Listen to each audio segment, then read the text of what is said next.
Assalamualaikum warahmatullahi wabarakatuh. Perkenalkan, nama saya Janatul Alfito Zahir dengan NIM 2502976.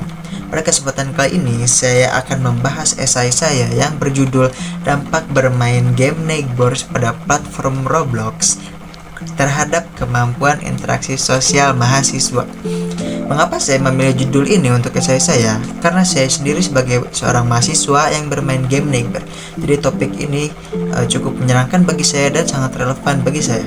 Pembahasan yang akan saya bawakan pada kesempatan kali ini yaitu penjelasan tentang Roblox, penjelasan tentang game neighbors, konsep interaksi sosial di lingkup mahasiswa, dampak bermain game neighbors baik dari segi positif maupun negatif, lalu ada juga kesimpulan.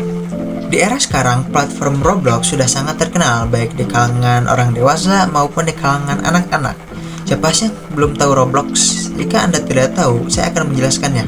Dikutip dari laman Roblox sendiri, Roblox adalah platform global tempat jutaan orang berkumpul bersama setiap hari untuk berimajinasi, berkreasi, dan berbagi pengalaman virtual dalam dunia 3D imersif yang dikembangkan oleh pengguna. Roblox Corporation itu sendiri berdiri dari tahun 2004 oleh David Baszucki dan Eric Chassel yang bermarkas di San Mateo, California. Di dalam platform Roblox ada banyak sekali game, dari ratusan hingga ribuan lebih game ada di sana. Salah satu yang menarik adalah game neighbor, yang dimana memiliki konsep interaksi sosial dan cukup populer di kalangan mahasiswa. Apa sih game neighbor itu?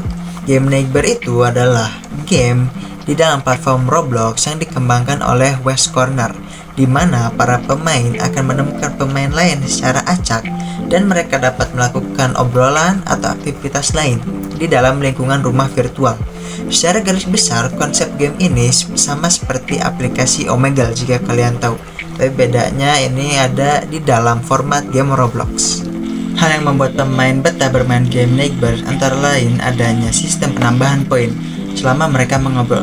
Contohnya, mereka akan mendapatkan 1 poin setiap mereka mengobrol 1 menit, dan di waktu-waktu tertentu akan ada poin bonus yang cukup besar untuk pemain.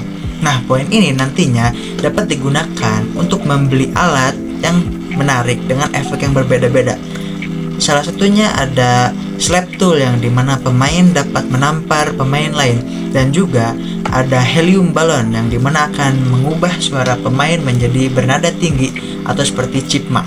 Selanjutnya saya akan membahas mengenai konsep interaksi sosial mahasiswa. Interaksi sosial adalah hubungan timbal balik antara individu dengan individu, individu dengan kelompok, atau kelompok dengan kelompok lainnya. Dalam konteks mahasiswa, interaksi sosial mencakup segala hubungan yang terjadi di lingkungan kampus, baik di luar kampus atau yang saling mempengaruhi melalui kontak komunikasi maupun pertukaran ide. Tentunya kemampuan interaksi sosial ini sangat penting bagi mahasiswa. Dengan adanya kemampuan interaksi sosial, mahasiswa dapat memiliki hubungan yang baik antara dosen maupun kepada teman-temannya. Dan juga kemampuan interaksi sosial ini sangat dibutuhkan di dunia industri maupun di dunia kerja nantinya. Bermain game neighbors tidak hanya menjadi sarana hiburan bagi mahasiswa, tetapi ada juga dampak positif yang bisa dirasakan. Beberapa di antaranya adalah meningkatkan kemampuan komunikasi. Karena game neighbors ini memiliki konsep social hangout di mana kita harus berkomunikasi dengan pemain lain, maka mau tidak mau kita harus mengobrol dan mencari topik. Nah, pengalaman di neighbor ini bisa kita implementasikan di dunia nyata. Dengan contohnya kita bisa mencari topik atau melakukan obrolan yang seru. Manfaat lainnya atau dampak lainnya adalah kita bisa melatih bahasa asing. Di neighbor ini tidak hanya orang Indonesia yang bermain, bahkan ada juga dari segala penjuru dunia. Misalnya ada orang Inggris, Korea, maupun Malaysia. Nah, dengan adanya fitur pemilihan negara atau banyaknya pemain dari mancanegara, kita juga bisa melatih berbahasa asing di game neighbors ini. Karena tidak perlu ada tampilan muka dan hanya memerlukan suara kita. Jadi kita bisa melatih bahasa asing, diri kita itu lebih bebas terhadap orang lain. Selain adanya dampak positif yang dihasilkan dari bermain game neighbors, ada juga dampak negatif yang bisa terjadi. Salah satunya adalah potensi kecanduan, yang dimana beberapa mahasiswa yang saya temui pada saat bermain neighbors, mereka bermain neighbors ini hingga larut malam. di mana seharusnya mahasiswa itu tidur 7 atau hingga 9 jam per hari tergantung kebutuhan masing-masing.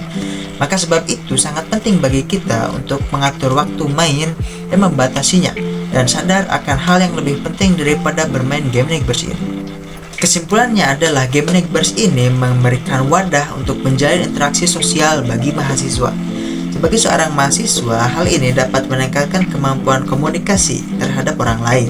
Tapi di sisi lain, ada hal yang perlu diperhatikan seperti jam main ataupun risiko kecanduan. Maka dari itu, game Nickburst ini tidak bisa sepenuhnya dianggap memberikan dampak positif maupun negatif. Semua itu kembali kepada seorang mahasiswa yang bisa mengatur jam main atau cara mereka bermain dengan menyeimbangkan aktivitasnya sehari-hari. Sekian pembahasan esai dari saya. Terima kasih kepada semua yang telah menonton dan mohon maaf bila ada kesalahan atau kata-kata yang salah dari diri saya. Terima kasih semuanya. Wassalamualaikum warahmatullahi wabarakatuh.